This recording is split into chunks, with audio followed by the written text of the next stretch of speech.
বাবরের কান্না। শাহ সৈয়দ মুঘল পাঠান ইতিহাসে মিলে খোদ ৩০০ বছর শাসন করেছে দিল্লির মসনদ। ভারতীয় উপমহাদেশ জুড়ে মিলে ইসলামী নিদর্শন, মুঘল সাম্রাজ্য প্রতিষ্ঠাতা সম্রাট বাবরের দর্শন। করুণাময়ের কৃপা খুঁজে ফিরে রাজদরবারে বসে অযোধ্যার সেই খোদার ঘরেতে মন পড়ে থাকে চষে। খোদার ঘরের সেই সিক্ত মাটি আজ বাবরের কান্নায় ১০০ কোটি চোখের নহর বহিছে গঙ্গা আর যমুনায়।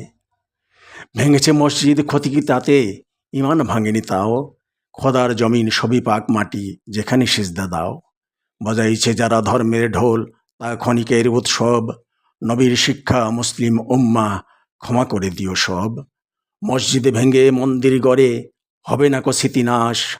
ইতিহাস মুছে ইতিহাস হবে কলঙ্কিত ইতিহাস।